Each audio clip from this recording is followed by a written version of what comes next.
Hey, welcome, welcome. It is a Human Design Study Group this morning. I'm Shelley Lidkey, and we want to um, welcome you this morning. And hopefully, you are having the area that you live in is warming up, um, and some flowers are starting to come out. Hopefully, now we're getting green grass around here, so that's really nice.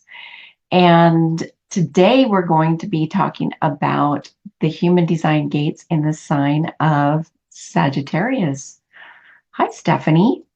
Oh my, did you get your camera figured out and I everything? got my camera and my microphone both figured out. That looks snazzy. Thank you. Thank you. Yeah, very cool. Okay. Yay. Whenever I say yay, it's kind of funny. I think of Danny Kaye in The Jester. What is it? What is that? The Court Jester? When he goes, they're walking around going, yay, verily, yay. Oh my goodness. Such a funny movie. That's a good movie. It's one of my favorites as well. Yeah. The chalice from the palace and the brew that is true. Yeah. Oh my goodness. Just gives you a chuckle. Anyway. And then them showing everybody that little Scarlet Pimpernel on that baby. It's so funny. Oh my heavens. Hilarious. Oh, just funny side notes, I guess, this morning before we start. Okay. All right. So how's everybody doing? Doing good? Yeah. A lot of family drama, but hanging in there and getting through it. So, Cool. yeah. Okay, very good. All righty. Mara says she's doing well. All right. Awesome. Okay, so I'm going to go ahead and share my screen. Let's dive straight in. We've got the gates in the sign of Sagittarius this morning. And I have this extra little graphic that I prepared, and I thought, well, we will. Oh, just a second. I'm going to stop sharing screen real quick. Looks like we have a couple more people hopping in. Let me see. I want to make sure I got everybody.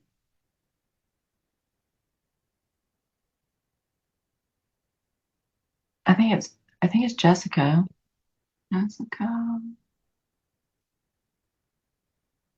Okay. All right, beautiful. Oh, wait just a second. Good morning, Jessica. Just looking and make sure we've got everybody. Okay. All right, I'm going to go ahead and share my screen again. So in the sign of Sagittarius, we have, let me look. I think we might have a little bit of the sixth line hanging out from gate 14. Yeah. So half of the sixth line in gate 14 is in the sign of Sagittarius, so just barely. So if you have gate 14 in your design and it is the sixth line, it might be in Sagittarius and not in Virgo. No, Scorpio, excuse me, in Scorpio. So it will change the flavor of the expression. So that bring up the mandala wheel. So on you can see it's just barely nicked right into the sign of Sagittarius. And um, I recognized, and we've talked about this in our study group before because I have two of my sisters are born on July 22nd. And until like, I don't know, early last year, approximately, we all thought that both of my sisters were, let me get over to where we're talking about, because you can see the 56 is partly in Leo and partly in Cancer, right? So the split here is much more obvious than in the 14 that we're talking about. But my one sister, that's the younger one, she has a completely different outlook, a completely different way of doing things in her life than my sister that is born in the sign of Cancer. But we thought for many years that both of them were Cancerians, and they're just not. And it totally explains why the one behaves the way she does and has the outlook she does because she's actually in the sign of Leo.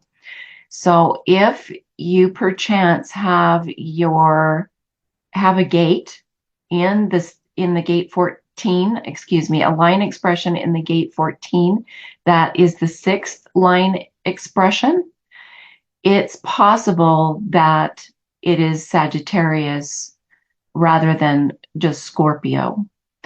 If you want to know for sure, then just send me a note in Facebook in private messages and let me know that you have this gate 14 and the sixth line in your design, and I will go and look.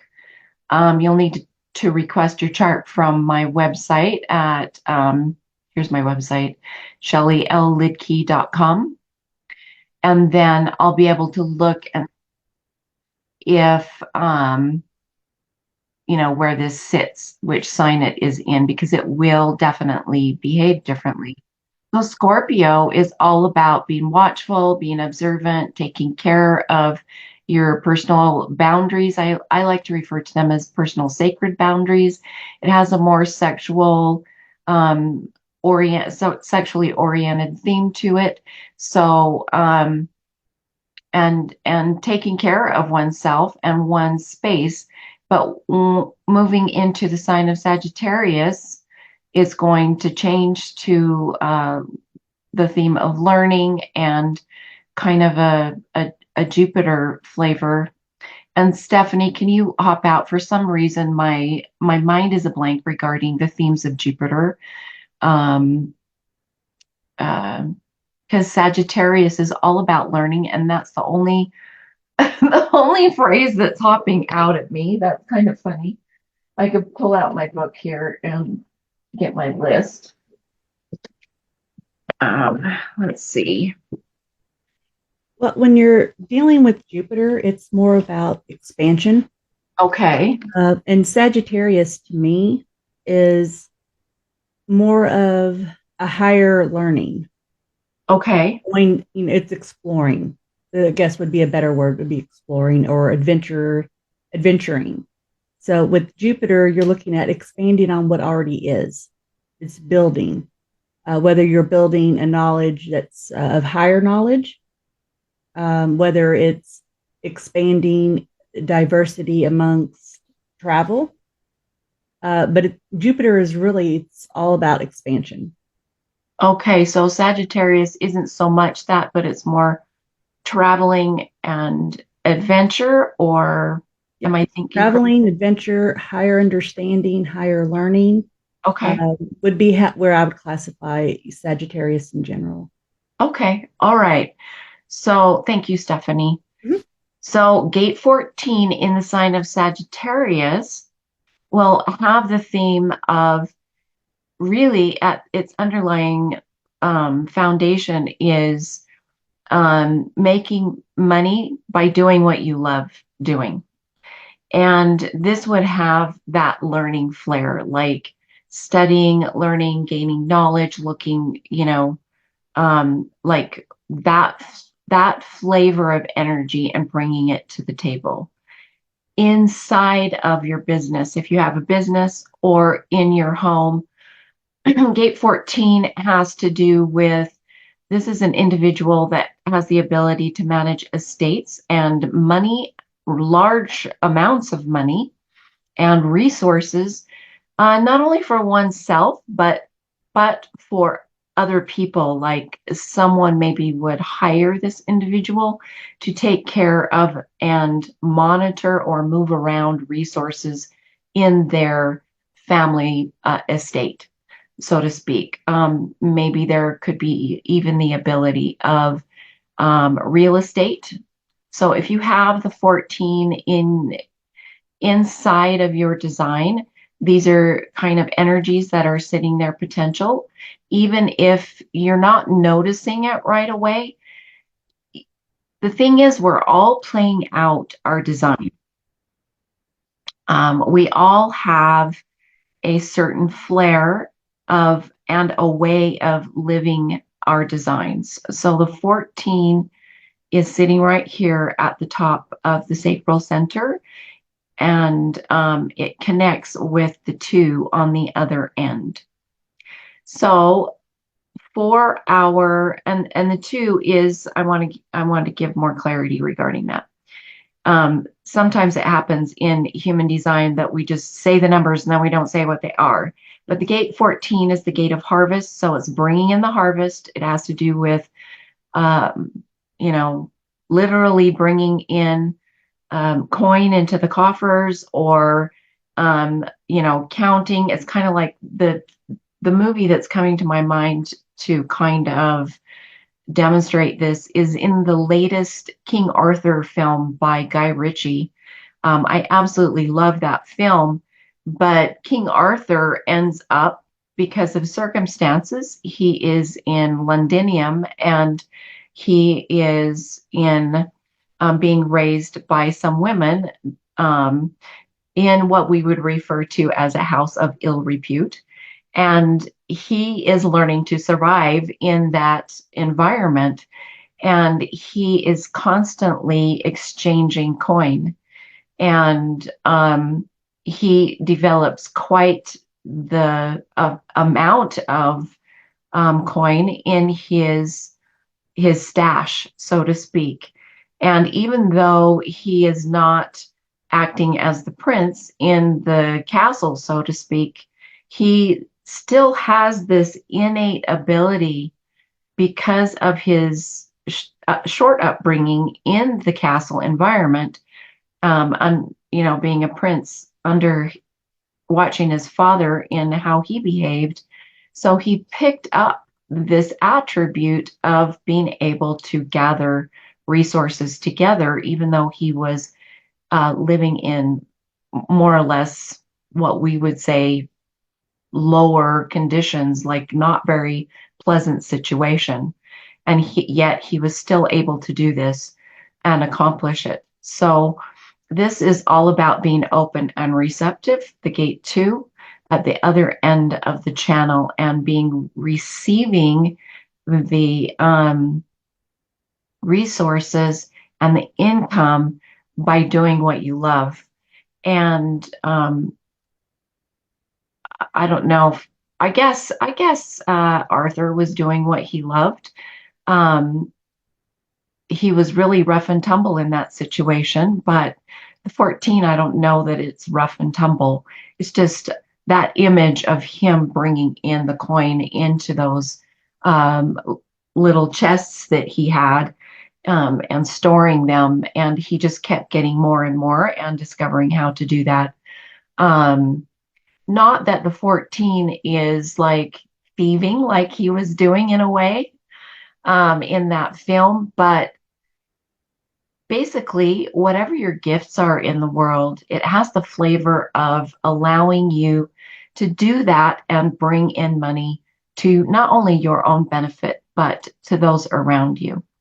So, the big question we want, and the focus for class today, is if you have gate 14 colored in, um, or the sacral center colored in, it would be referred to as defined if it's colored in red, like in the little graphic we were looking at, or if it's colored in white. And then I will be able to uh, go over how you have it activated and the potential expressions. We went over this a little bit last week, so I'm not gonna pull out the primer and everything like we did last week. If you want to go back to the previous classes, recording. We did go over the 14 at the end of that class. So um, let's see. Jessica, able to hear? Are you able to hear now? I just noticed. Okay, you got it. Okay, beautiful. Want to make sure everything's going okay. When I've got the share screen on, I can't see what's happening for you guys. Okay. All right. So Mara says her gate 14 is colored in white. And and because of past discussions, Maris, and correct me if I'm wrong, you have the sacral center is colored in red, right? It's defined.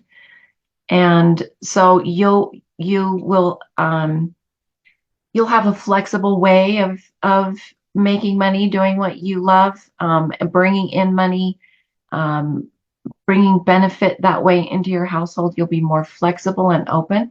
And whoever you're hanging out with or whatever environment you're in can affect that. So you want to be sure that you're hanging out with people that you feel, um,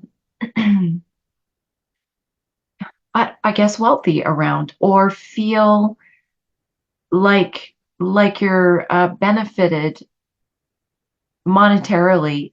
I don't know. I, I don't know if that is the correct term, but feeling abundant and wealthy and prosperous. There we go. I hit the right word right there because it is the gate of prosperity. So you'll want to make sure that you're feeling prosperous and you have a prosperity sensation when you're around certain individuals. If you don't have that, then it's possible you might be around the wrong individuals, quote unquote, individuals that are not correct for you, or just changing your perspective. I always like to go back to um, feature films for families. They created a film many years ago based on Rigoletto. And inside there was one of the little boys in the film. And that film was filmed in southern Utah, by the way. It is just gorgeous, the backdrop of it and the way that southern Utah feels very quiet and peaceful. But this little boy, his name is Porter, and he was struggling with his dad. This applies totally to what we're talking about. His dad was really struggling getting a job because things were not going well in the economy in their area.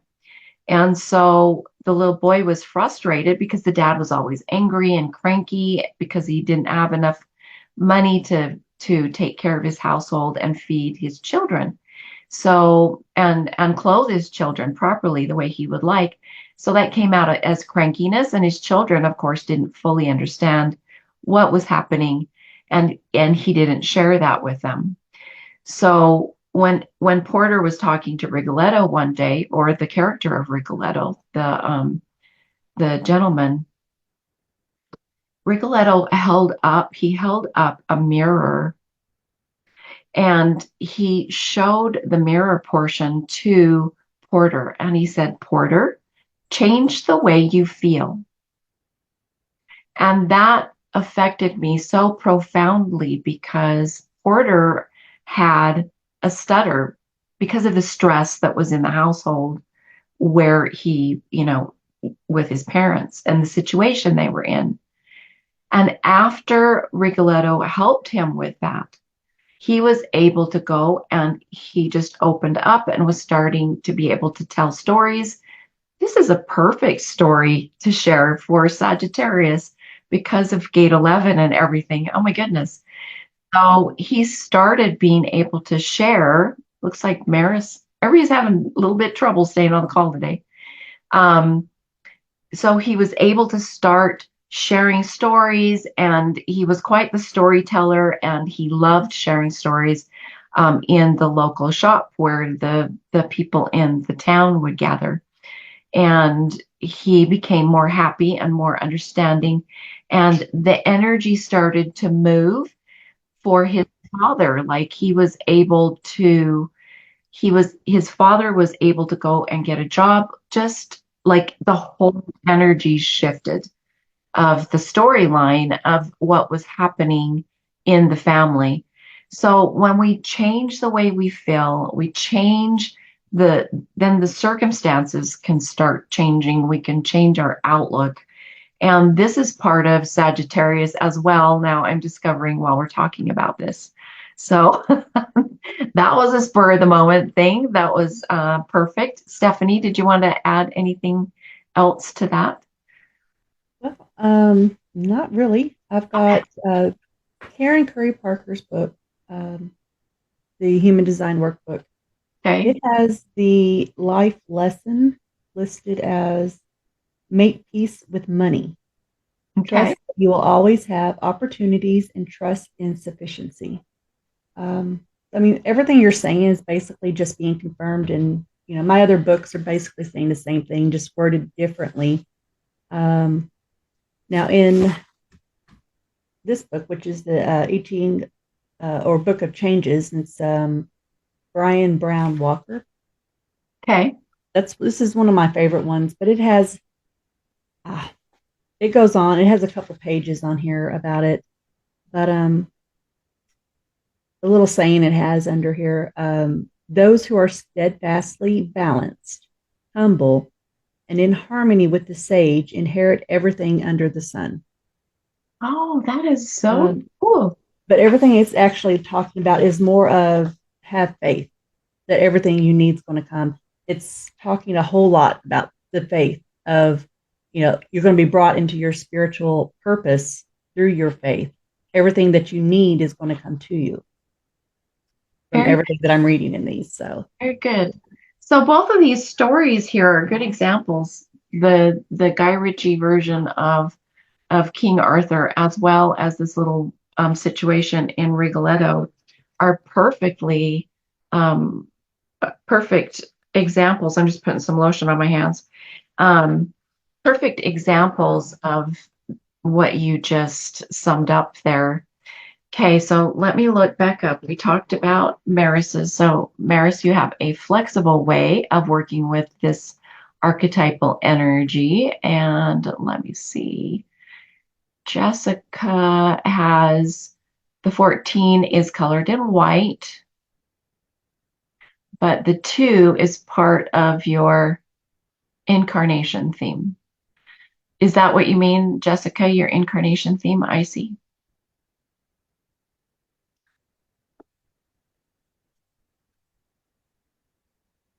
See.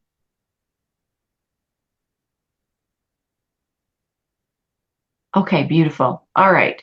So, yeah, you'll have a flexible way of bringing in funds into your life or your household or your business, whatever it is. Um, let's see. Where says I'm ill for 8 years now and can't work. Okay.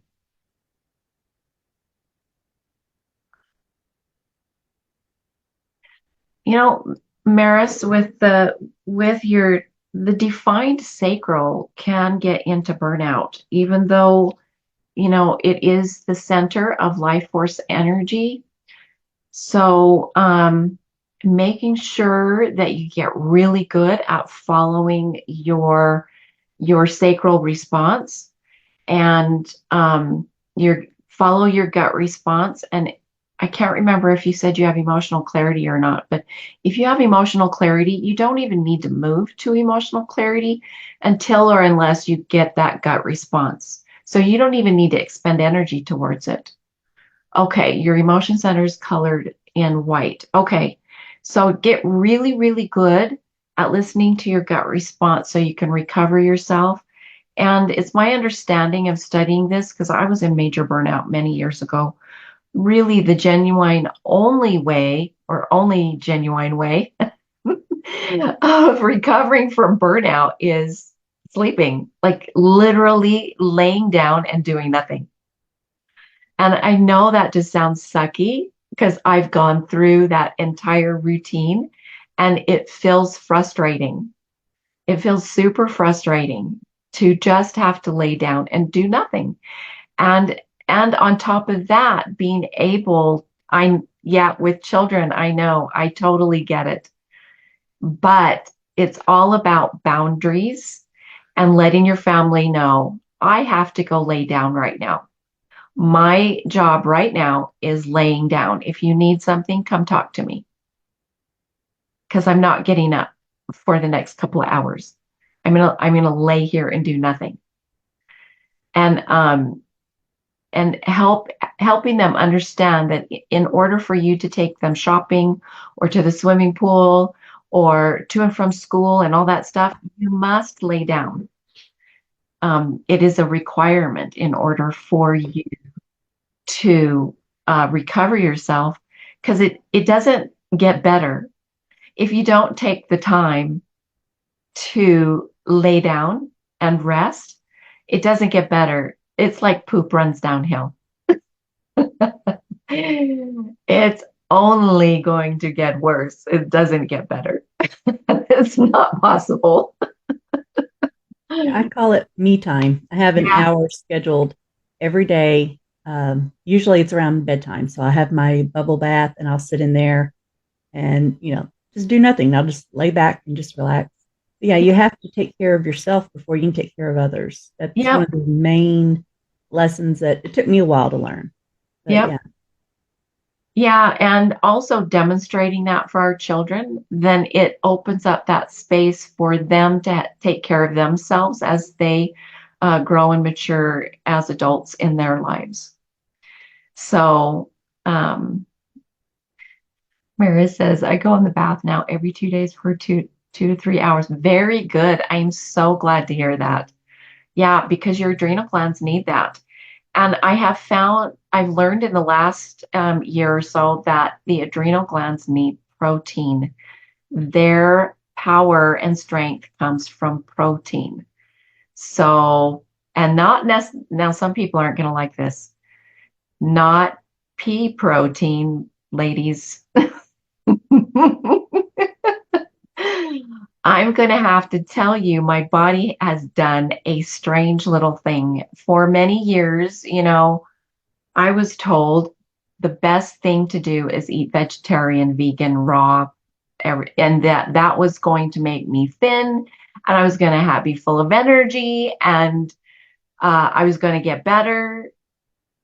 And lo and behold, that is not what happened. yeah, a lot of people believe that. I know so many people that go on that and they're like, I'm going vegan because it's healthier and Yep, I'll be, feeling better.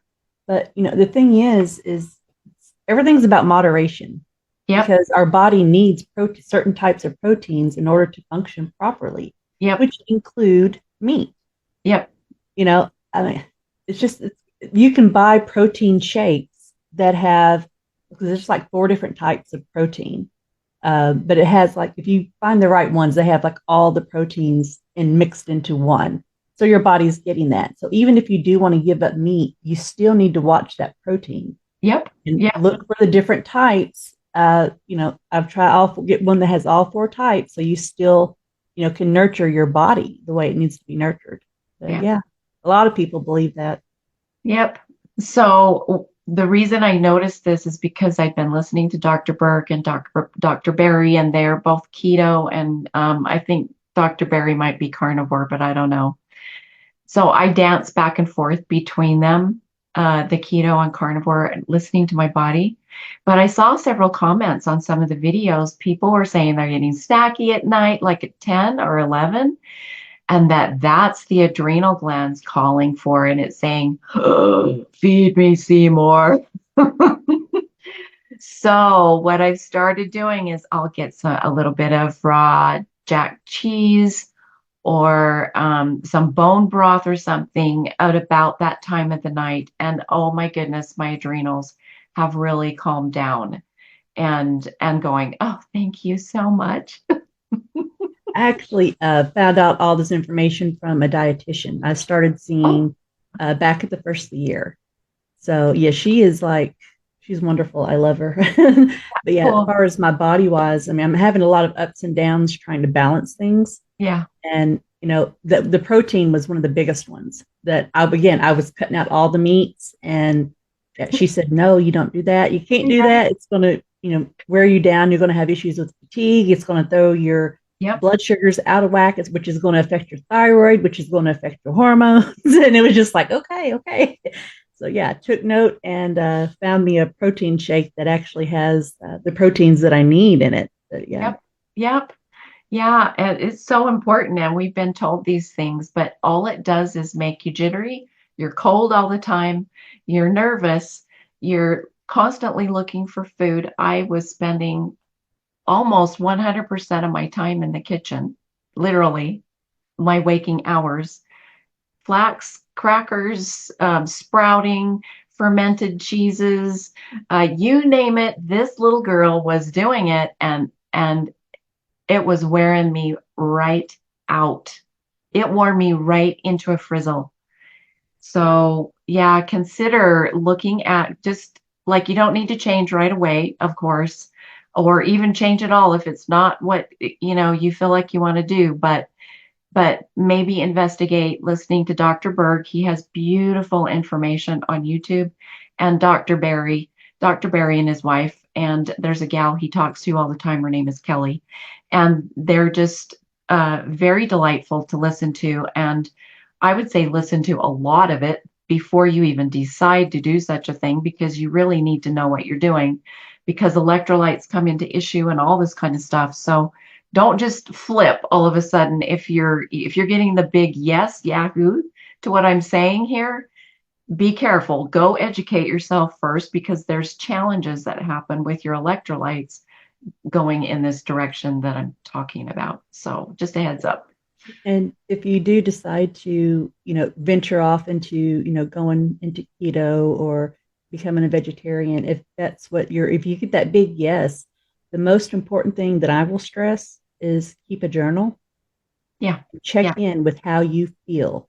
Check in with your body. How does this feel? How does that feel? And do a scale like 1 to 10 on your energy levels and find your own. Yep. You know your body better than anyone else. You just have to listen to it is the biggest thing. Yep. Yeah. If something feels off, then at that point, do some research. Find out why you feel off. Yeah. Yeah. Yeah. I was not able to eat meat from about 7 years old forward. So I've been vegetarian most of my life, and then all of a sudden in 2019, my body wanted some meat, and it stopped digesting fruits and vegetables and everything. I was like, oh my gosh, holy cow, what is going on? So our bodies will tell us. And I think each of our bodies are different. Yeah, I don't think it's everything is off. one set diet that affects all humankind. I believe, honest to God, that everyone has their individual biological needs. So the most important thing to do is listen to your own body. It will tell you what it needs. Yes, yes. Part of the human design system, while we're talking about this, is what's called the personal health system, PHS, and I'm just barely learning about it.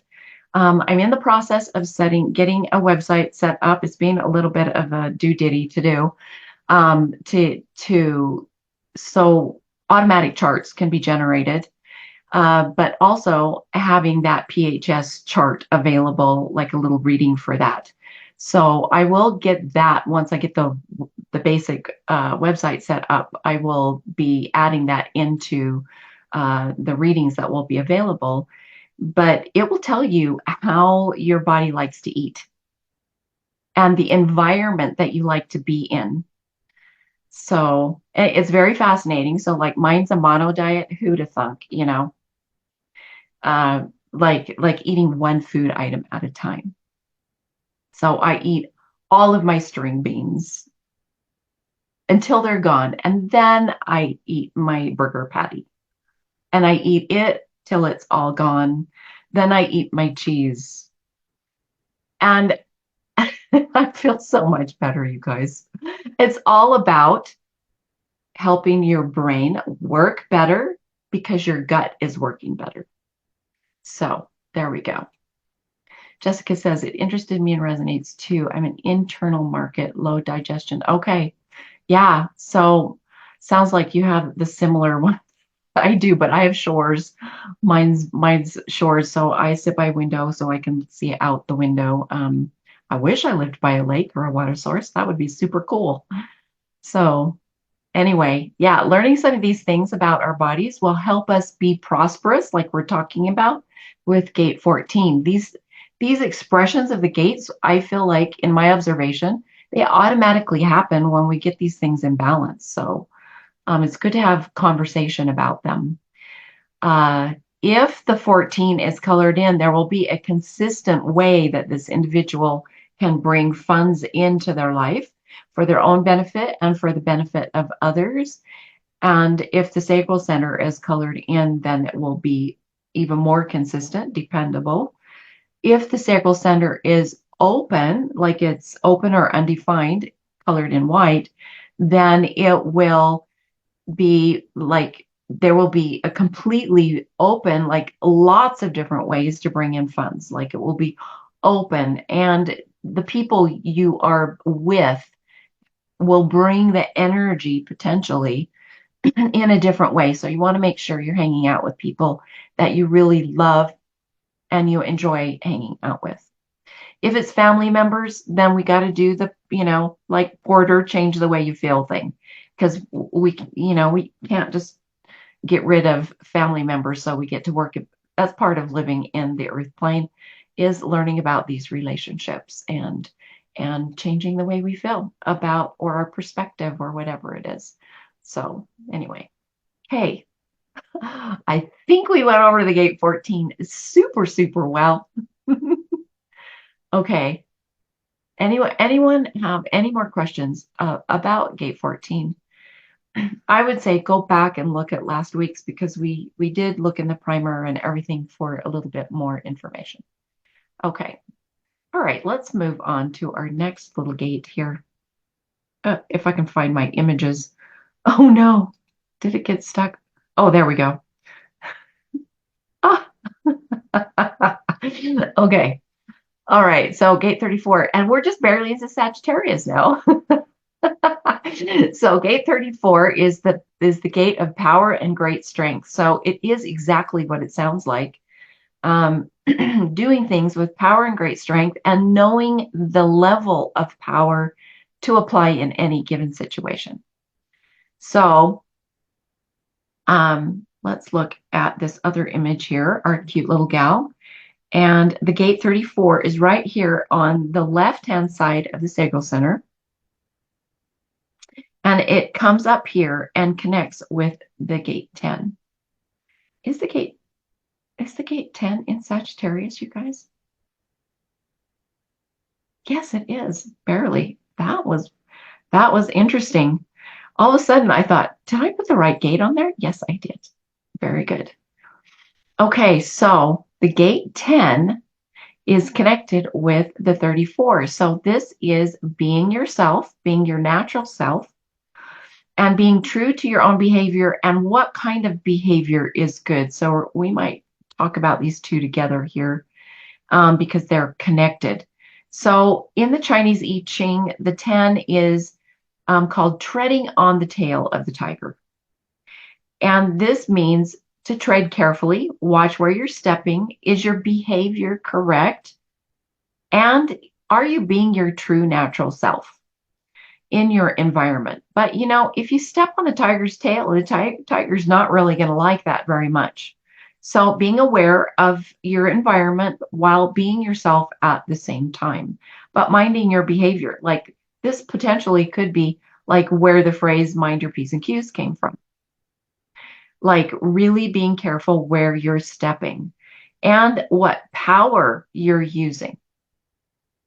So the level of power. So if we're training an elephant to do whatever we're wanting the elephant to do or working with an elephant, we're going to be using different level of power compared to taking care of a brand new baby infant. And both situations have power and great strength with them, but in different ways, right? That new little being that came into our home is a powerful being of light. And we're going to use a different level of power and strength while caring for and raising that child than training a tiger or a bear or an elephant and taking care of their needs. So being mindfully aware of that and using your strength, bringing forward your own level of majesty and expression in your life. That is your unique expression in a powerful way. So Jessica says she has the 1034. So you have the entire channel. Very cool. So your self center and your sacral center are defined. You'll have a consistent way of expressing this energy in the world. So let me see. My book is a little bit trapped under my notebook. And Maris says her 34 is colored in white with the defined sacral center. Okay. And Stephanie, you have a defined center. Your sacral center is defined with the gate 34 in the second line. Yes, and the 34 does potentially or can connect to the 57 and the 20. I also have the 57 and 20. So you've got all the busy area. Oh, Stephanie, you're a busy lady. Okay, so I'm going to show the graphic again so we can show what Stephanie is talking about. So here the 34 comes up and it can dogleg down and connect to the 57. And the 34 comes up and we can see in the graphic it can connect with the 10, right? Then also the 34 can come up and connect to the 20. So if someone has all of this colored in on their chart, this is an individual that is a supercharged busy person, and they are a pure manifesting generator. It's the only, this 2034 channel is the only channel in the body graph that is a pure manifesting generator channel. This is someone who is more busy than they realize they are, and they're tuckering everyone else out just by them watching what you're doing. So, uh, everyone is not going to be able to keep up with you unless they are a pure manifesting generator as well. Um, so that's what Stephanie's activations look like. So, Stephanie, you will have a consistent way and a dependable way that you get things done. And over time, you'll discover what those dependable ways are. So you'll want to keep doing that when you know how to get things done for yourself. So, yeah. And bearing in mind that other people cannot keep up with you, they're not just being lazy, they just literally cannot keep up with you. So, all righty, let's see what There's everyone. times though that I think I'm still learning. I think well, actually, I think that may be subconscious. Yeah, it's the entire line. The channel is subconscious. So Okay. it's all design. But yeah, Okay. All there's right. times that I'll be sitting and it's like, sorry, I got cats coming up. All right. Yeah, there's times I'll be sitting still and it's like my mind will be constantly going. Mhm. But I have a lot of 12th house planets. So I think that's where a lot of that comes from, the subconscious. Okay. But anytime you're manifesting anything, it starts on a subconscious level before it ever actually manifests into reality. So I think I actually excel in the aspect of the subconscious manifestations, Okay. more so than when it actually comes into the physical manifestation. So more spiritually oriented. And Yeah. do you have the 53 or the 42 or like, Let's see. because that can help you, or the 54, 30, or the 32, because those can help manifesting in physical form, what you're looking to bring into physical form. I don't have the 54. Let's see. The 32, 54 and the 42, 53. Nope. Okay. My So, root is open completely. oh, okay. So yeah, it's Yeah. Again, that's where a lot. I think mine is more on the subconscious level. I have issues with manifesting into the physical reality. Okay. Is So, where I have issues. so while we're talking about this, you know, part of the reason we're in the world is connecting in relationships, like we just talked about. But we can connect with other people's energy fields Yeah. to help us gain access to flavors of energy that we don't carry in our own body graph. So when we connect with other people, say we go walk through the mall, and like what Stephanie is saying, she's got all this busy energy and she wants to do stuff, right? She really, really wants to get it done and get moving. And she wants to do it in a very powerful way. But all this energy is going to end up bouncing around of what she's trying to manifest. It's going to bounce around inside of her. And she's going to have a hard time bringing it into physical form because the energy is not there to get it done and get it accomplished.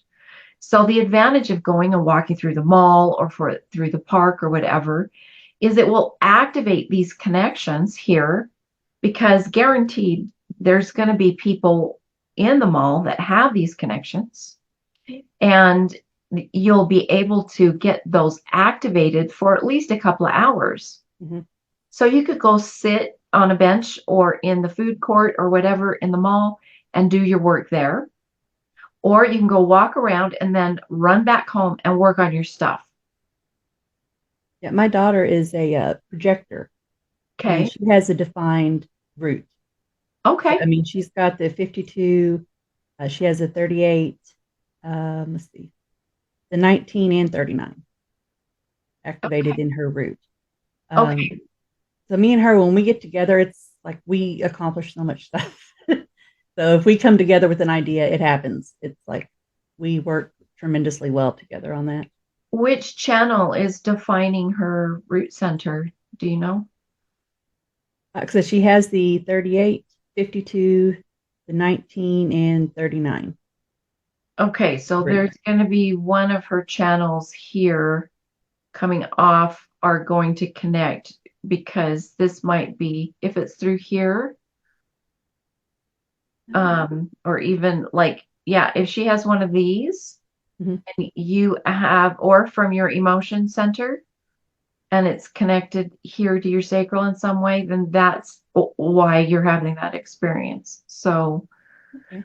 I know when I'm around my children, my daughter has the 1949 and my son has the 41 and I have the 30. So when we're together, we can really get some things done. Like um, I think it was an advantage in our homeschool. Like we were able to homeschool because of that connection and get things done. So yeah, it is fascinating. So looking at how that connection occurs, you can understand like bring understanding like how is this happening? And so you can, if you have friends that you're around, you can generate that same experience on purpose. So this is the way we can use our designs as well. Let's see. Uh, I have a Taurus friend that he's got a his whole route is just like lit up. oh, okay. There's Beautiful. a lot of connections that he and I like he'll have a hanging gate and then my gate connects with it. Okay. Like both of our hanging gates just kind of connect, and especially with the grounding with the root center. Um, I love when me and him get together and we're talking and stuff and exchanging ideas and everything because it's just like it motivates me. It almost like especially if I'm thinking about something, it's like Mhm. it'll bring it into manifestation. It's like he'll like do this and do that, and it just kind of works together that way. Very nice. Um, the other thing is co-working spaces. I've noticed that people are starting to do co-working spaces like on Zoom. Like everybody gets on the call and you're sitting there doing your work together. Mhm. This is a way that people can connect with each other's energy field and support one another while you're actually working and bounce ideas around or make comments or whatever. So So if you have the opportunity, if you're trying to get things done, going into a co-working space can be very, very helpful.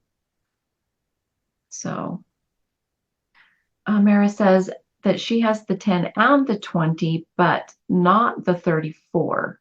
Okay. All right. So you'll have an open way of connecting um, with, I don't know, I guess your personal majesty. Let's look at the 34 here in Shaitan's book.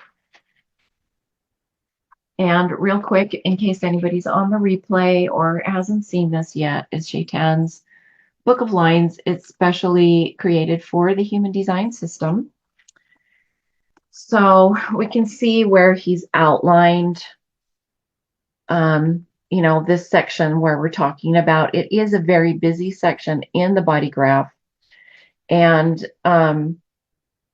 so there's three channels: the channel of exploration, which is the 1034, the channel of keeping busy, the 2034, and the channel of power, the 3457. And then we have our step astrology here, which is from step 0 through step 5. So it all has to do about one's individual power and strength that they're bringing into the world. Okay. And the shadow frequency from the gene keys is force. So there's a tendency, if it's out of balance, to look like bullying or being self-effacing.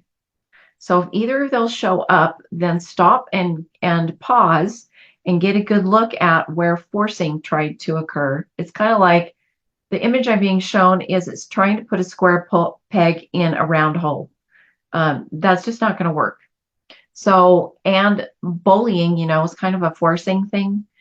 Um, one of my phrases that I would tell my children, and my daughter has the 34 and the 10. And so I'm kind of, while we're talking about this, I'm realizing this is possibly where I intuitively came to this phrase of forcing never works. And so it helps to like remind yourself, oh, forcing never works. What am I trying to force? Or someone else trying to force me to do something? Or am I watching other people outside of myself trying to force each other to do something? So that can bring an imbalance inside yourself, even if it's someone that you're observing. And the thing is to connect with your own internal core energy and strength. And the gate 10 here, and I'll turn to the gate 10 because it feels like it's good to talk about them both together because they're here in the sign of Sagittarius. So again, the same graphic for the channels, but then the gate 10 is in the upper level of, I got a little alarm going. Here we go. It's in the upper step astrology in the sign of Sagittarius. So from step 28 to step 29. So this is a master level expression of expressing oneself, behaving, and how is my behavior going to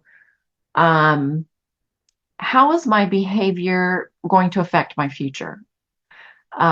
Is this a good thing for me to be doing? Am I loving and taking care of myself? Loving who I am, basically. And am I doing that with great power and great strength?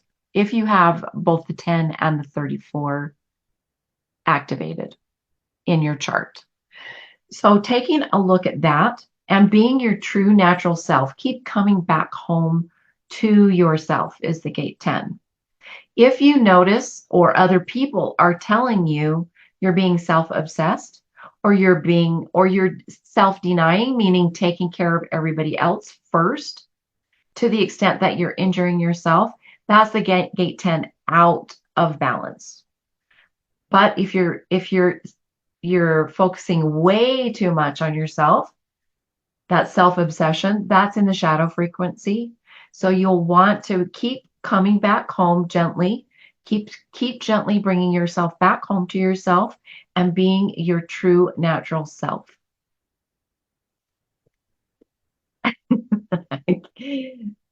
Stephanie. I thought the cat added a nice little flair there. So I was okay with the cat. Um, Jessica says she's got gate 10 in the second line in Venus. So this has to do with what you're valuing. And so it would have to do with valuing yourself. And Jessica, do you know if it is your second line is in Sagittarius or if it's in Capricorn? That might, because that's going to change the flavor of it. And you're 34 in the sixth line in Mars. So you take action in a very powerful way and from a perspective, a certain perspective or point of view. So you'll have consistency there. If it's unconscious, Jessica, then it will be your vocation energy. And do you know which one it is, Jessica?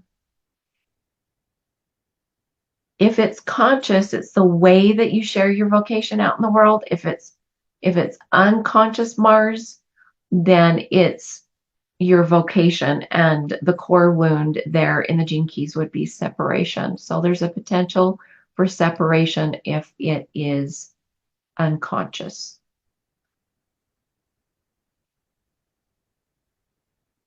And then Jessica says she's got the 57 in the third line and the 57 in the fifth line, both in Pluto. Okay. So you connect with your intuition in a very powerful way. And it's fiddly because of the third line there. So fiddle with it, find what works for gaining access, consistent access to your intuition, and then use that as a way that you can teach and lead out in the world. Oh, Jessica says she's got dog stuff going on. Okay, in the room. Okay. Did you have something you wanted to add there, Stephanie? And then we'll look at the primer for gates 34 and 10. Actually, I don't. The life lesson actually in the workbook. It's the Human Oh, Design workbook, yeah. and Curry Parker. It actually has the life lesson as trust in right timing. Don't jump the gun on an idea. Wait and see what shows up for you.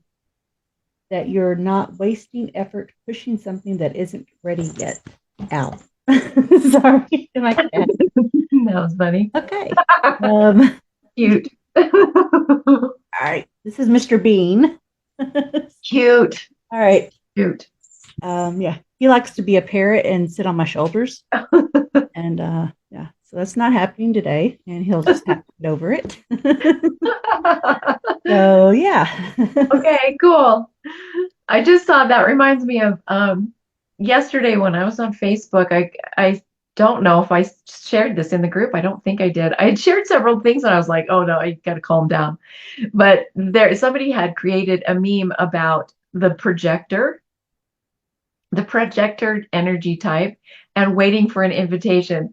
And it showed four different pictures of Mr. Bean waiting. So like he was laying in a cornfield, and another Yeah. where he's just standing there, and all these, and another one where he was just sitting, all the funny positions. And just looking at him is just funny. Just not, he doesn't even need to talk. Oh my heavens. Just hilarious.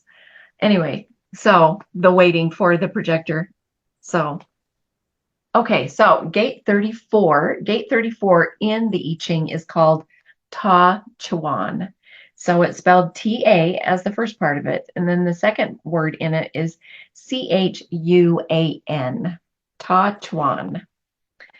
And it is thunder above and heaven below. So I love the picture that he's got here. I'll show you in a sec. But the short description, it says great strength and power increase, but cannot be abused or used as force. So there needs to be a certain level of gentleness brought with this great power. And I love the picture that he's given here because it's showing a very powerful man standing there. But maybe this is where the term gentle man comes from. Maybe it's right from this gate 34 because we know, okay, what is it? The gentleman that plays Witcher and Superman, uh, Henry Cavill. He is, in my estimation, an image of a gentle man, a very powerful man, but very gentle. And that's why he plays the role of Superman so very well. And in Witcher, he has his moments where he's got to step forward and be very powerful and take care of business, but then he steps back and he's very gentle. He has this gentle part of him. So, Ta Chuan is depicted as a person of great strength with the capacity for either productive good or destructive harm. Ta Chuan is a time of the great becoming stronger, characterized by correct conduct with this power bringing advantage. As the power is great, so are the warnings against abusive use of power or using this power as a force against harmony or natural order. The choice of how this power is applied determines good or poor fortune. So it can either result in great good fortune or great poor fortune. So, hey, isn't that magnificent? I mean, he just made a beautiful picture of great majesty and power and magnificence in this image. I just love the way it feels. It kind of almost reminds me of Paul Bunyan. Yeah, it has a Paul Bunyan feel about it. I don't know if you remember the little poem, If all the seas were one great sea, what a great sea that would be. And if all the trees were one great tree, what a great tree that would be. And if all the axes were one great axe, what a great axe that would be. And if all the men were one great man, what a great man that would be. And if that great man took up that great axe and chopped down that great tree, what a great splish splash that would be. I think that was one of the ones my grandpa used to tell us. So, there we go. Great power and great strength. Okay.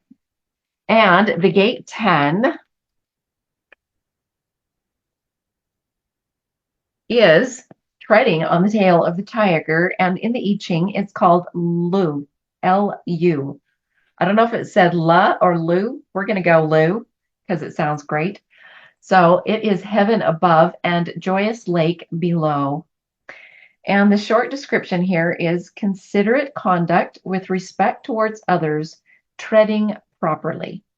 So taking the time to watch where you're stepping, making sure of being considerate of others, having behavior that is quote unquote proper while being oneself at the same time. So being aware of your surroundings so the tiger doesn't end up coming after you, right? Lu is depicted as one stepping on a tiger's tail. The tiger is easily irritated and capable of severe reprisal. Behavior alone will determine whether such a bold action will promote success or invite disaster. Lu is a time when considerate conduct and respect towards others is emphasized, as it is an enduring virtue. So, focusing on virtue and character, characterized with progress and success when proper etiquette and concern are shown. Failures in this conduct are expected to bring reprisals. Here, it is easy to know what is correct, but difficult to do what is correct. Okay, so the image that came to me, oh, all these movies. Okay, Steve, what's his name? He was in a movie where he's go, you look awesome. You could melt all this stuff. What's his name? Oh gosh, can't remember his name, you guys. He was in a movie and he was playing a guy that was swinging on ropes. He was swinging on ropes and stuff. They were sitting at the dinner table And they had to put a thing on his fork because so he didn't poke himself in the eye with his fork. Just a silly, silly scene. He is a comedian. I think he used to be on Saturday Night Live, but I'm not really sure. Anyway, that's the image that I just got. Like, you don't go swing around like a monkey during dinner. And, if you got to put something on the end of your fork so you don't poke everybody, then, do what you got to do. So I wish I could remember his name. I know everybody will recognize him if we can come up with his name, but um, he's older gentleman. I don't think he's passed away yet, but I could be wrong. Anyway, here is the image here. You can see there's a gentleman walking along. He looks like he's a young adult and he's just doing his thing on the trail and he accidentally steps on the tiger's tail. So, and he is surprised. He's not been paying attention. So the guidance is paying attention to your behavior and where you're stepping. So there we go. All right. Any questions about the 10 or the 34? Kind of tied those together because they're in the same channel. Yeah. Yeah. Gives a nice little storyline there. Okay. Did you find it, Stephanie? I think was it Jim Carrey that you're Not thinking of? No, it's not Jim Carrey. It's oh It gosh. sounds like it'd be something from Dumb or Dumber. That's why I was like, Well, that would be a good example. That was so yeah, silly. I haven't ventured to watch it yet. yeah. I'm googling to try to find out what it was because I'm curious. Okay. Yeah, it doesn't really matter, but you kind of get the image of what I'm talking about. Mhm. He might have been an airplane. I don't know. Uh, anyway, let us continue forth here. If you find it, Stephanie, then I'd love to hear. Okay, I'll let you know. Okay. All right. If my computer will behave here, here we go. There we go. All right. So our next little storyline here or archetypal energy is the gate 9, which is the gate of focus. So this is the focusing on like the most important details, like the very, very tiniest of details. And and paying attention to the ones that are of most importance. So it's being alert and attentive and applying the most important details. And there is an inherent fascination with details. So looking at that, this is a person that can get overly focused on details, but an individual that really needs to pay attention to and pick out the most important details and not get overwhelmed by too many details. I need a sip of water here. So wanting to make sure that you're focusing in the correct way. At the other end of the channel is the 52, the gate of the mountain, or inner stillness, and being able to sit with those details, knowing where to focus or concentrate one's energy on the most important thing to be able to manifest. Like this is part of the entrepreneurial energy in the body graph. So if someone's trying to get their business off the ground, so to speak, this is good energy to have connected with, as well as the 3254, the 2644, and the 2145. So if you have those, and then the 214 is very nice to have as well in business. I mean, there's several of them. I just watched a video from another gal on YouTube, Leanne Wolf. She has a series of educational videos where she talks about the open centers and using them for entrepreneurial stuff. So you can go back. Oh, I don't know if it was Hot Fuzz. I don't think I watched that one. Do you know what? If I went and asked my husband, he'd be able to tell me right instantly. I know that. he's out wandering around somewhere in the house. So let's see. Yeah, there's a lot of movies that are actually coming up um, with what I put in there, but there was Dirty Rotten Scoundrels. Yes, Dirty Rotten Scoundrels. That was it. Yeah. Okay, well there it is. Uh, Thank you, Stephanie. You're welcome. It's Mystery gonna is solved. it's gonna bother me though. Steve, what's his name? Was it Steve Martin? Yes, Steve Martin. There we Steve go. I Martin. knew there was an M. I just Yep. it wasn't coming.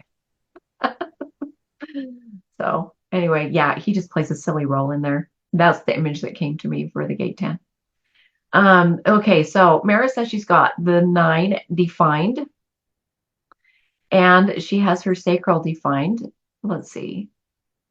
And her husband and eldest son have the 9 in an undefined center. So, okay, so they'll have a consistent way of focusing on details and things that need to occur, or picking out the most important details. It kind of feels Maris when you have expressed this, like the potential for nitpicking, if any nitpicking is going on. That's a potential. And let's see. If the sacral center is colored in white, in this case, there will be a variable or inconsistent way of accessing this energy for an individual with the 9 as a hanging gate, what's called a hanging gate on the sacral center. So um, again, environment, who you're hanging out with, all of the white spaces in your design, notice how you feel around other people and how the expression of that gate occurs when you're around certain individuals. Because it will change. If it's colored in white, it will change the way that you access the energy of that gate. If it's colored in, it will be consistent and dependable for you. So, and then if that gate is on it, a center that's colored in, it will be more dependable the way that center behaves. In this case, the way that life force energy is used in your focus on details. That could be, what could that look like? Bookkeeping, or putting a puzzle together, or working with Legos, or any of the innumerable little games that are like or toys like Legos. The way that you focus on details, you'll have a consistent way of doing that. So, all right. And if it's colored in white, again, it will be variable depending on who you're hanging out with. So if you're trying to get school studies done and you're trying to focus on certain subjects and your gate 9 is colored in white, go sit by somebody that has the gate 9 colored in and see if it might be helpful. So, and a little snippet of information came through just now. So maybe somebody looking at here with us today, or looking at it the replay afterwards, if your crown center and or your mind center are colored in white, you are not designed to hold on to information. So write it down so you can refer back to it and keep track of it. Don't get frustrated or think you're being an airhead if you can't hold on to information, okay? So let me share the screen again.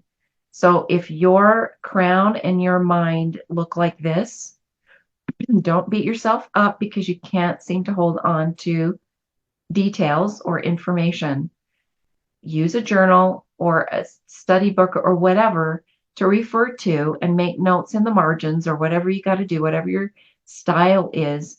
But do not fall into the temptation of thinking that you're an airhead, or that you're stupid, or there's something wrong with your brain pan, because there's not.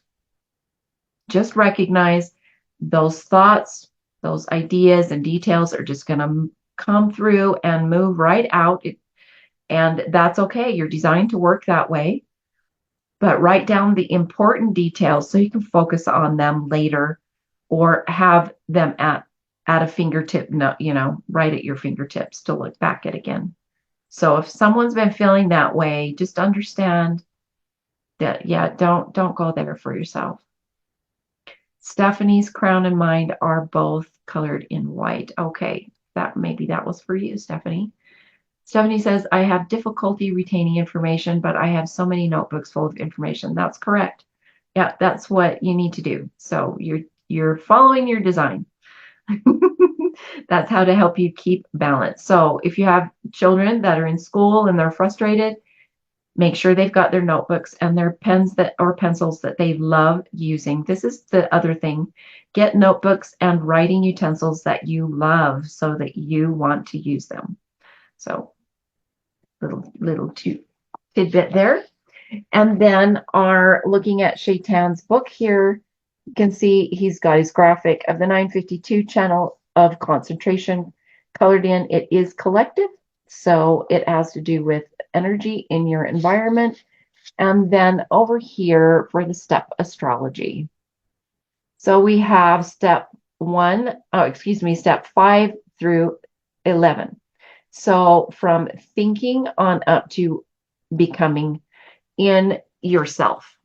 So looking at the details of thinking about who you are, being open and receptive to being who you are, looking at the details of yourself, being who you are, connecting with your energy, um, connecting with your own higher state of awareness, your own inner spirit, being committed to the details, the most important details of being yourself, um, and valuing yourself, and then becoming yourself, and all the details of doing that. So if you do have the gate 9, the human design system is a very lovely system for you to be looking at and being yourself. So that was a different look at the gate 9 that I had before. I love looking at these from different angles. It just is so helpful. And then in the I Ching primer, Barry Trosper's lovely research that he did. The I Ching name for gate 9 is Xiao Chu. That's a mouthful. It's spelled HSIAO is the first word. And the second word is CH apostrophe U. Xiao Chu. There you go. You can chew on that, right? Okay. So it is wind above and heaven below. And the short description here, it says a small, weak force restraining a powerful and vital force. And the picture is adorable, by the way. It is a teacher, and he's got students around him. They look like they're about 10 or 11 years old. Xiao Chu is depicted as a weak, authoritative force. Oh, authoritative force. I'm going to start again. Xiao Chu is depicted as a weak, authoritative force which governs with the restraint of decree rather than motivation and encouragement, as would the strong. However, early stages of education generally require this type of disciplinary restraint. Xiao Chu is a time, although temporary, when weak forces can maintain restraint and authority over powerful and vital forces, characterized by the use of gentle, friendly persuasion to progress or proceed in small matters, to progress or succeed in small matters. Neither the weak nor the obstructions will yield to force now, even though it appears that they should. So it's a little bit of a collaboration here between the adult and the children, and they've kind of got him cornered. And he's saying, no, this is what needs to happen. He's got a decree, and these are the rules. And, they're scratching their head and going, how are we going to do this? And they've kind of got him cornered there, but he's being very firm. So we've all been in a situation where we've got, or maybe, I don't know, maybe there's some people who haven't been in a lot of situations with children, but you can get cornered by children in this manner. And it's slightly uncomfortable. And everyone can sense that, but then the children have respect in the end for the adult in the group. So Yeah. Working with children can be a wild little storm sometimes. So there we go. Okay, Stephanie, did you have anything you might want to add for the gate nine? Well, again, Karen Curry Parker's book, it states here when it's unbalanced, when your gate nine's unbalanced, you might feel pressured to figure out where to place your focus or overwhelmed and confused by too many options. You might not be able to see the relationship between ideas and actions and miss important details.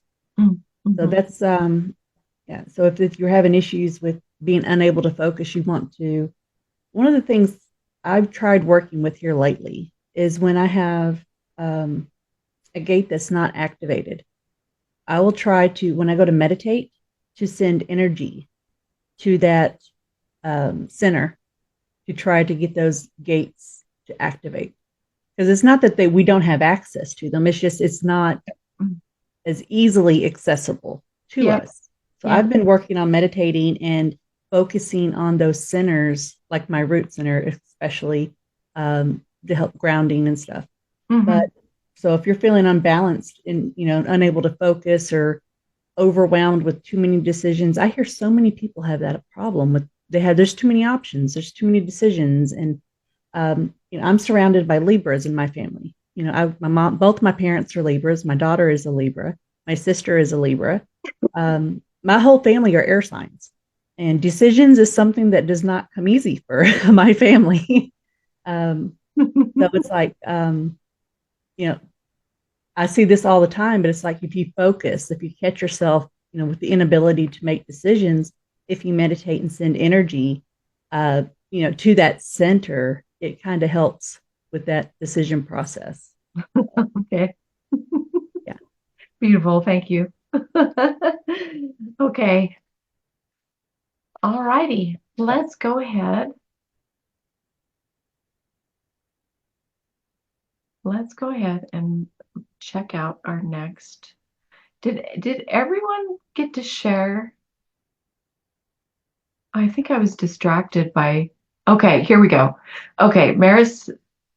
Okay, we already talked about Maris's activation. Jessica on a defined sacral and then gate nine, line three, design side of Mercury. Okay, so this is your unconscious way of communicating energy out in the world. And it's fiddly again with the third line there.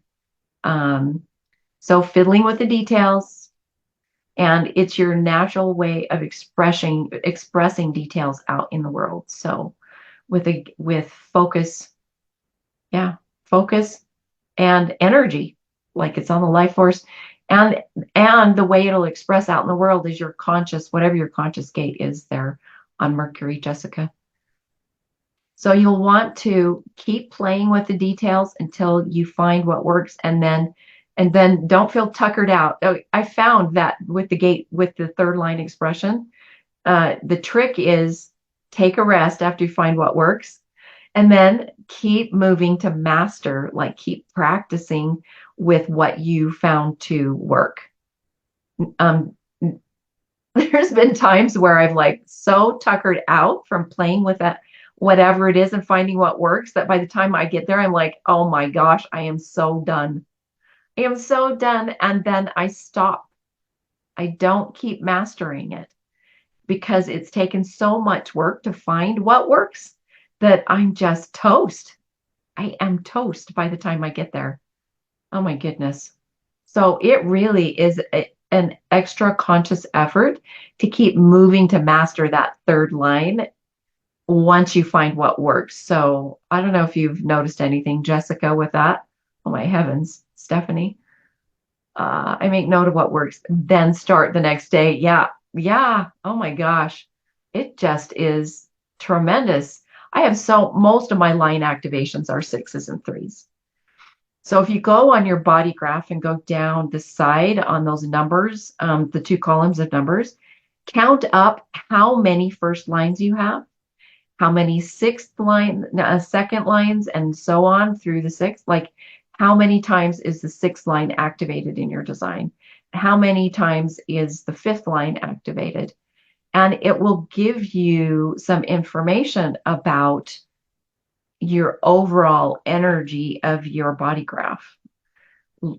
So if there's an excess of fifth lines, then you may find in your life that you have a lot of projections from other people or projecting on yourself overly much. Because there's always, you're going to live in a projection field flat out. And if you have a lot of second lines with the fifth lines, you're just living in this bubble of projection. So recognizing that and being patient with yourself so that and loving and kind and gentle so that you attract correct projections because your life is only projections. So attracting correct projections is you loving yourself, appreciating yourself, and knowing who you are. That's the thing if you've got an overabundance of projected lines in your body graph. And so me having mostly third and sixth lines activated in my design, I'm going to have to tell you, I just get flat out tuckered out working with what works or finding what works. And on some level, if I don't stop and rest, I will just give up.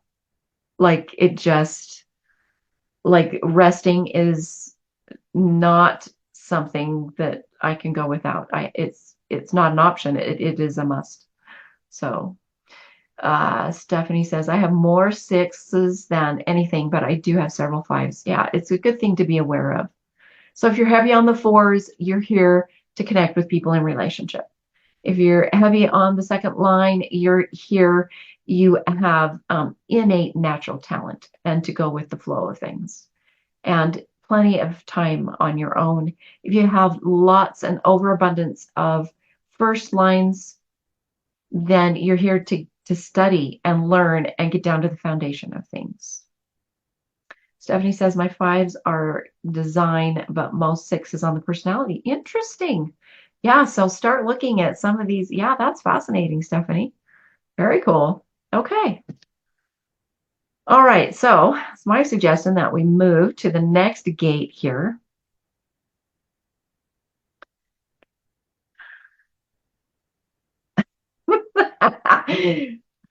Okay, my computer doesn't know whether to sneeze or, okay, here we go. I might have been hovering over the wrong thing. I was hovering over the wrong thing. Okay, there we go. All right. So the gate five, so we have gate 5, 26, and 11. Let's see what we can do with that. So we have the gate 5. This is the gate of waiting and patience. We were just talking about patience, right? So patience, and it has to do with, let me make sure. Where's my other notebook? I have my beat up book here that I have most of my notes in. I want to make sure I'm delivering correct information because the 5 has to do with, okay, the 5 has to do with regular everyday sunrise and sunset routine. And the 15 has to do with seasons, overall seasonal changes. Okay. So the 5 has to do with daily, like sunrise, sunset routines, getting into a regular routine. And if you struggle with having a routine, this could be an energy to look at for you in your life. And the 5 is here at the top of the sacral center on the left-hand side here, right next to the 14. And yeah, so patience, working while you're waiting, getting things done, refining things while you're waiting. Cats on you again. Okay. All right. So Jessica says 4, 7 times. Okay. You have 7 fourth lines, 6 second lines, and 5 first lines. Okay, so you would look at the dominant one. I mean, this they're all pretty close because there's 5, 6, and 7. So you would look at the dominant one, Jessica, for the fourth lines because you're heavy in that. I've seen where somebody's had a line activation like 9 times in their chart, like 9 sixth lines or 9 fifth lines or whatever. Yeah, you can come back and listen to the replay, Jessica. Sounds like you're having a little bit of excitement in the house. Okay, so looking at your dominant energy that way, you're here to connect with people in relationships. So being in situations, well, like we're here on Zoom together, interacting with other people. So Maris says, I have 9 times the sixth line. Okay, wow, Maris. So yeah, you're here to act as a role model out in the world. So going back and looking at those themes of the sixth line and notice how it's showing up in your life. Yeah. Okay. Have okay, not I'm not sure. Well, doesn't look well. It's probably a translation thing. So maybe try your comment again because I'm not understanding what that means, Maris. Okay.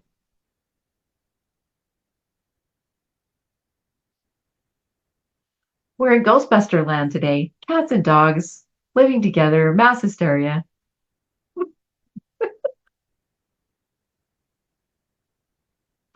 I don't know if there's an activation that's doing that today for you ladies. I don't know. Okay, so our next gate, gate 5. So let's turn to gate 5 in our Shaitan's I Ching book. So he also has another description on here, universal timing. So that sunrise, sunset thing going on. And then here we've got the channel of rhythm. So it's getting in rhythm with the sun and the seasons. And then it is a collective logic thing. So it's predictable, long term over time. And then our step astrology here is all in Sagittarius. It starts at step 11 and goes through 17. So it has to do with our environment. And so the world around us and what's going on in the environment around us. And the shadow frequency here is impatience. It can show up as being or behaving pessimistic or pushy. So a little bit like that 34 theme. So being careful and watchful. If pessimism shows up or if pushiness shows up, then impatience could be the number one shadow frequency to look at. Like pause and notice where any um, spirit of impatience entered in on the scene anywhere from inside yourself or you to another, another to you, or observing another to another outside yourself. And the gift frequency to activate is the gift of patience, is the opposite of impatience. Mm. Welcome, Chinaman. You're welcome to come on video if you want. We're just going through the gates and we have about 30 minutes left in our study group this morning. We're going through the gates in the sign of Sagittarius and we are on gate 5. And we're referring to Shaitan Parkin's Book of Lights. So if you have his book, and then we're also referring to an older book that's no longer published. It's by Barry Trosper. It's the illustrated I Ching. And we're using his information because he's so clear and straightforward in the themes from the I Ching point of view. And we're sharing our activations. So if you have gate 5 activated in your design and you would like to share or engage, then you're welcome to do so. Jessica has gate 5 and the 6th line on the design side in Neptune. Okay, so your spiritual aspect or connection is through patience and having some time alone by yourself, but then moving to re-engage. And you do that naturally. It's a natural way of being for you. Okay, in the I Ching, the name of the gate 5 is, and I don't exactly know how to say this. It says it's spelled HSU. Shu. I don't know how to combine those.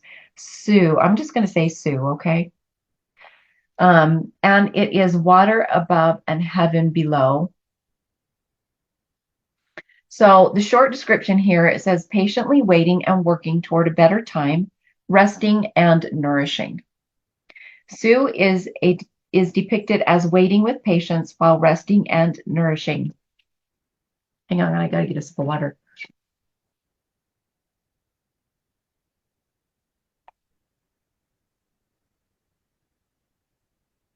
Okay. Sue is depicted as waiting with patience while resting and nourishing. Rivers run dry because rain has not yet fallen. However, the rain is accumulating in the sky, certain to fall in the near future. Sue is a time of patiently waiting, not idle hoping, while working toward a better time, characterized with sincere efforts bringing success, perseverance bringing good fortune, and the accumulation of strength, bringing the ability to undertake new and ambitious projects. Indicated are varying degrees of adversity, from inconvenience to danger, which reinforce the need of patience. Okay, here is a picture of these men. They're looking at their fields. They can see that rain is on the way, but they're still working in expectation and looking forward to the rain coming to support them.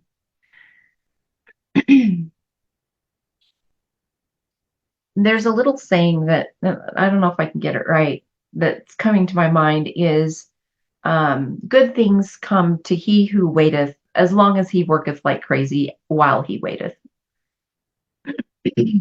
This totally applies to this gate.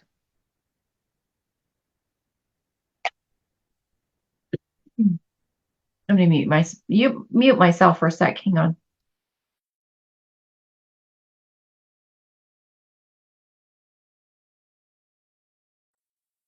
Okay. Oh, that sounds better.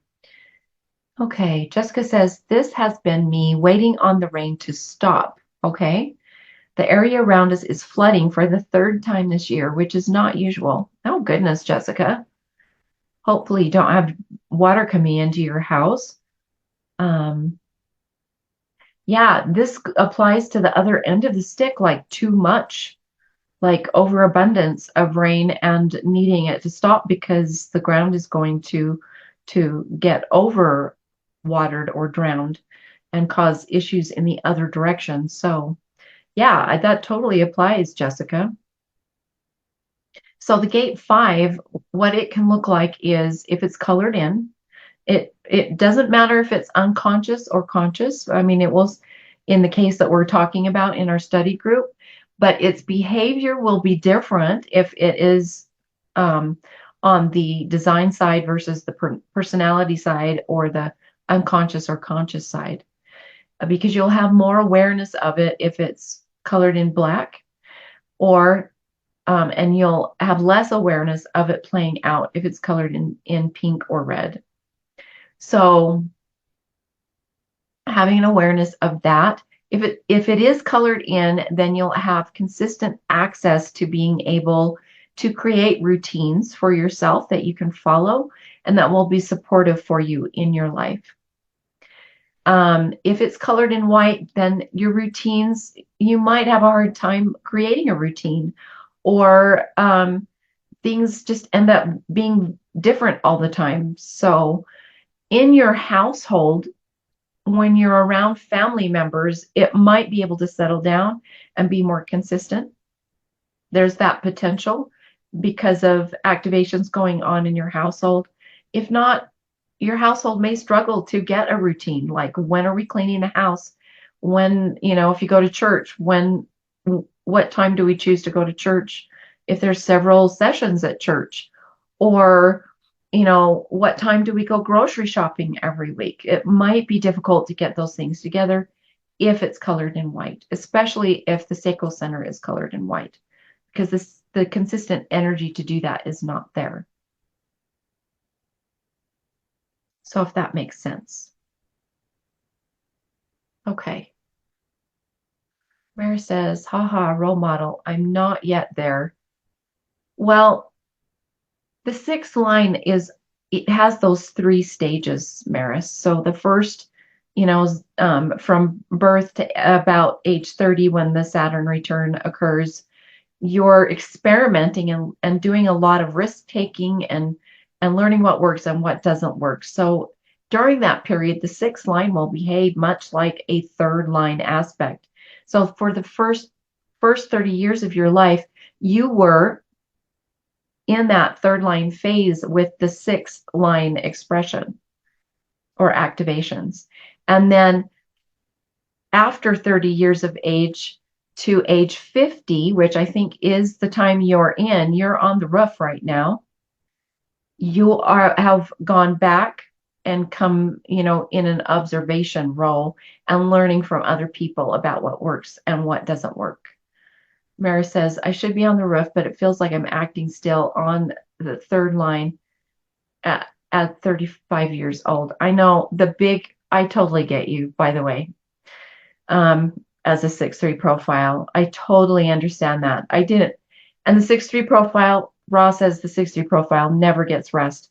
I have to choose to rest. I have to make myself rest and lay down and rest. So you may need to do that, Maris, if you've got that overabundance of 6-line activations in your design. Be sure that you are setting those boundaries of, this is resting time and this is what I'm doing, and make sure your family understands that. Because it literally, I swear, I kid you not, it just about killed me. There was a woman that helped me get out of that when I was about 32 years old. And she shared with me a couple of years later, she was going to massage therapy school. So she had all these free hours that she needed to use to practice the techniques she was learning. And she used a great deal of them on me. I am so forever grateful, because we had no money. We could not pay for help. I was going to die or die. So she stepped in there and she helped me, and I feel so much gratitude for her in my life. But a couple of years later, after she felt like I was more on track and getting more recovered, she shared with me, she goes, honestly, Shelley, I feel like you were dying. And last year, when my aunt was going through her crossing over and she was transitioning from this world into the next realm, she was staying in a care home at that time. And she kept sharing with my cousin that she was hearing this roaring sound. Like, she could hear people talking. She could hear, like, she was perceiving openings opening up in her room, like a void space. And she could hear like this roaring, almost like a airplane engine roaring type of thing. And she could hear people talking. And the nurses just treated her like she was Lily. And I told my cousin, I said, no, no, no, she's not. I said, I shared with my mom, because she's the one that gave the message. So it wasn't me talking directly to my cousin, but I shared with my mom, that's what was happening to me at that time that I just shared with you, where I was perceiving that same thing. I could hear people. It's like if you were in an expo center and there's thousands of people in there and they're all talking at once, and you're up on the balcony and you're just in this room of cacophony noise. That's what it sounded like. when the portal and the invitation to cross over into the next realm opened, and this is what happened for my aunt, and I don't know if it happens this way for everyone, because not everyone has the ability to share this, right? They generally just cross over, but it becomes like this large fan, and you can get literally, I'm going to have to say, tranced into it. So it allows you to relax. And if it's your time to go, then you would just be able to go into that sound and trance into it. But what happened was for me, and it helped my family, but it also gave me an aha and a realization how close to death's door I was because the portal was being offered. It was open and I could hear it and perceive it. And I realized that when my aunt shared that and what had happened. The awesome thing that happened next for me is because I was laying in bed, I could not get out of bed. And my husband's grandfather came and he gave me a blessing. He's on the other side, but he came in spirit form, literally put his hands on my head and gave me a blessing to keep me in my body. And so that's why I'm here talking to you, is because of that one event. And so I was grateful that my aunt was able to share what was happening because it gave me that realization, the firm realization, oh my gosh, I just about died because I was that far gone. So miraculous things can happen to keep us here, like what I just described. But understand this burnout thing is a serious business.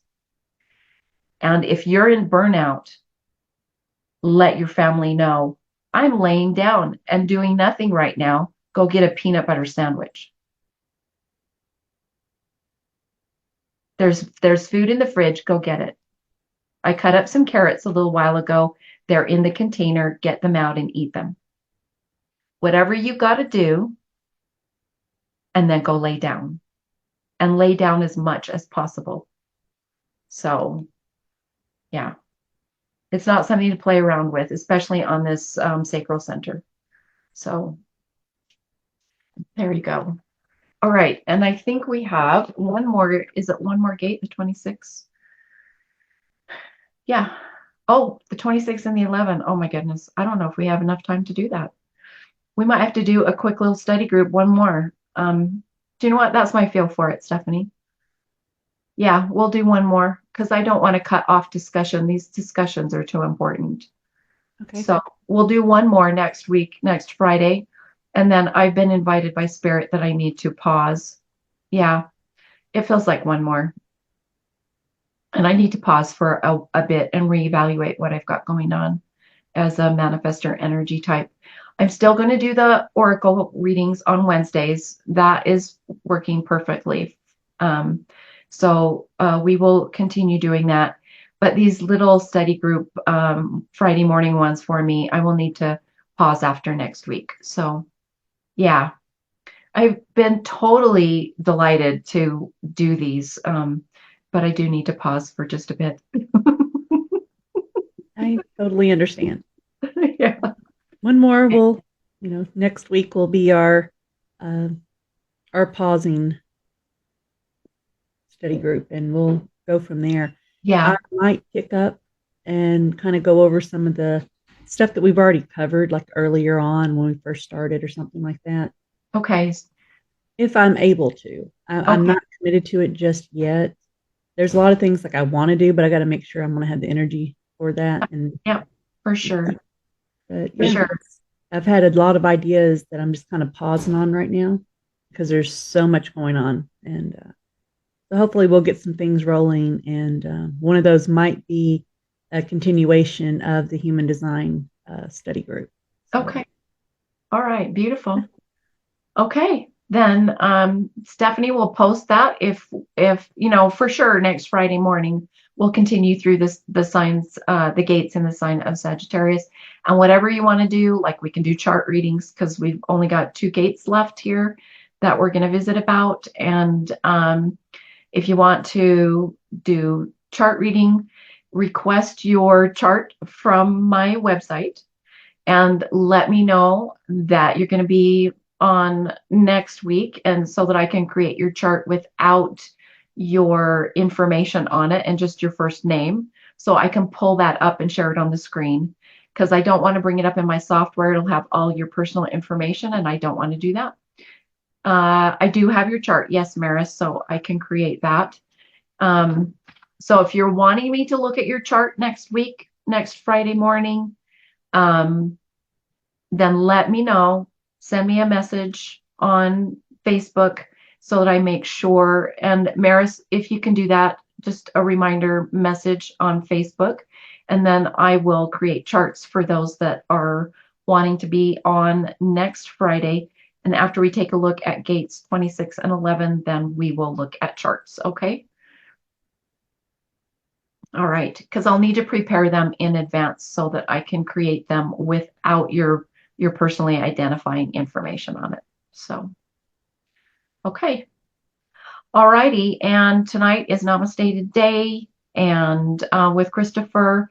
And then, of course, Oracle readings on Wednesday evening and Thursday afternoon with Linda with her quantum wellness. And she's such a beautiful, focused gal on consciousness. So, yeah, encourage listening to her if you can, or her replays.